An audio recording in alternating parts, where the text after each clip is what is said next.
Philippe Labro accorde une interview à Nathalie Lévy, l'animatrice de l'émission En Appart. Pour l'occasion, le journaliste a fait quelques confidences sur sa vie personnelle, notamment sur la dépression dont il a été victime. Retour sur les révélations de l'écrivain. À 85 ans, Philippe Labro a déjà une carrière bien remplie. Il a toutes les cordes à son arc. En plus de son métier de journaliste, il est également réalisateur et écrivain. Il a grandi dans une famille de 7 enfants, dont 4 garçons et 3 filles. C'est au lycée Janssen de Sailly qu'il avait découvert sa passion pour la littérature. Il avait alors décidé en faire son métier. C'est ainsi qu'il avait intégré le journal des jeunes où il avait réussi à se hisser au poste de rédacteur en chef. À 18 ans, il avait obtenu une bourse d'études qui lui avait permis d'aller perfectionner son art aux États-Unis. À son retour, il avait intégré les équipes d'Europe 1 comme reporter.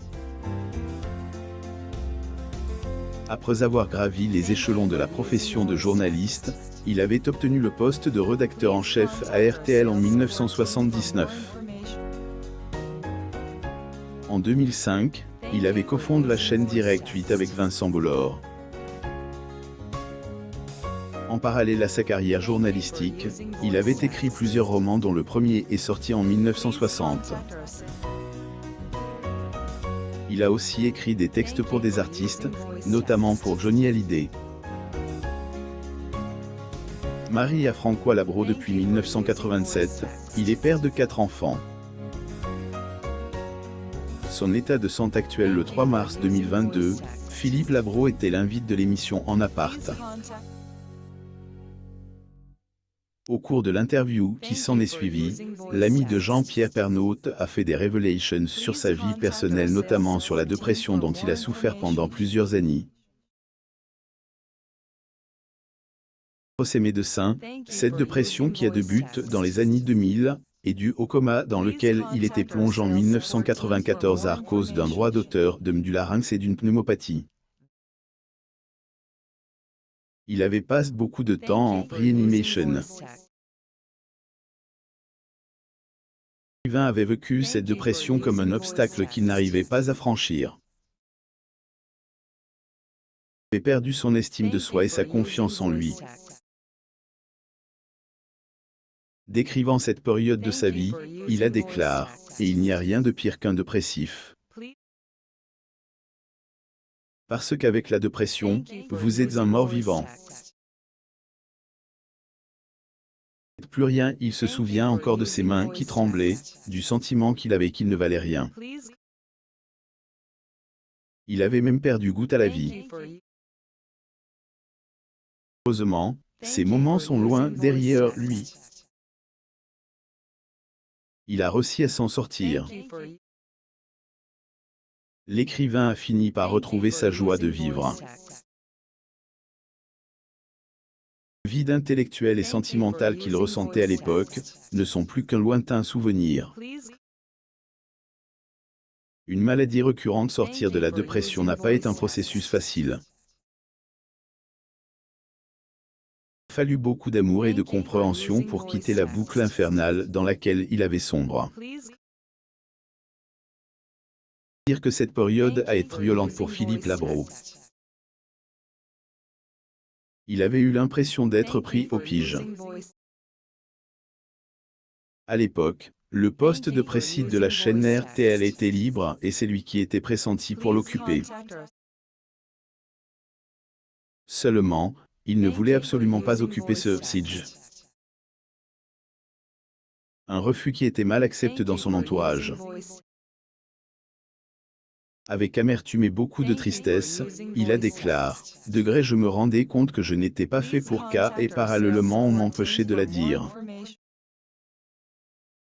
Et je me suis réfugié dans la dépression pour ne pas aller vers cette présidence qui pour moi signifiait la fin de la créativité, de l'info, plus ou moins S. Il a depuis lors retrouvé la paix de elle, Esprit, et grâce au travail remarquable de ses médecins, Marie depuis 44 ans, Philippe Labro a fait de nombreuses rencontres dans sa vie. Côtoie des stars et rencontre de nombreuses femmes, mais aucune n'a marqué sa vie comme François Coulon. Son livre « J'irai nager dans plus de rivières », il est revenu sur son histoire avec celle qu'il a épousée en 1978. Philippe Labro. Getty Images. Il avait 38 ans quand il avait fait la connaissance de celle qui allait à jamais changer son existence. Deux amoureux, ce fut incontestablement le coup de foudre. Un entretien à Corde à Paris Match, il avait déclaré que François l'avait changé. Quant à elle, il était insolent, arrogant voire même prétentieux. D'entretien, il avait précisé que l'un de ses frères lui avait dit qu'il avait eu beaucoup de chance de la rencontrer et qu'il n'avait pas intérêt à la laisser partir. Très amoureux de sa belle, il s'était empressé de suivre ce conseil avise. Il avait abandonné la carrière cinématographique qui lui tendait les bras. Alors qu'il s'imaginait passer 2 ans à la tête de RTL, il y avait finalement passé 15 ans grâce à elle. François Coulon préfère évoluer dans l'ombre. La scénariste a tout de même fait une exception lors des obsèques de Johnny Hallyday. Elle était au bras de son chéri durant la cérémonie d'adieu du rocker ainsi qu'au funérarium. À cette occasion, le journaliste avait pu dire au revoir à un ami de longue date. Conflit avec les filles de Johnny. Philippe Labro a été non seulement le parolier de Johnny Hallyday, mais également un ami. Donc comprendre l'émotion qu'il avait submergée à la mort du taulier. L'homme de lettres avait rendu un vibrant hommage à son ami. Philippe Labro. Getty Images. Là où le bas blesse, c'est lorsqu'il avait parlé des enfants de Johnny. Dans son allocution, il avait dit que le rocker était devenu père par 2 fois. Une formulation qui avait jeté la confusion dans l'esprit des fans du chanteur. Le fait qu'il avait uniquement fait référence à David Hallyday et Laura Smith, les enfants biologiques du chanteur. Il avait exclu Jade et Joy Hallyday, les enfants que Johnny et Laetitia ont adoptés. Ces dernières avaient coloré les derniers jours du rocker. Jade et Joy étaient attachés à leur père et ce dernier le leur rendait bien. De la polémique que sa sortie médiatique avait provoquée, Philippe Labro avait publiquement présenté ses excuses aux 2 fillettes, mais aussi à leur maman. Sur son compte Twitter, il avait posté « J'ai commis une erreur en ne parlant des enfants de Johnny qu'à la fin. Père par 2 fois. Erreur due à l'émotion d'un discours qui a cité ensuite Jade et Joy. Que l'on pardonne cette boulette qui n'a envers leur mère rien de méchant. Ils aiment toutes les 2 et leur mère. » Philippe Labro.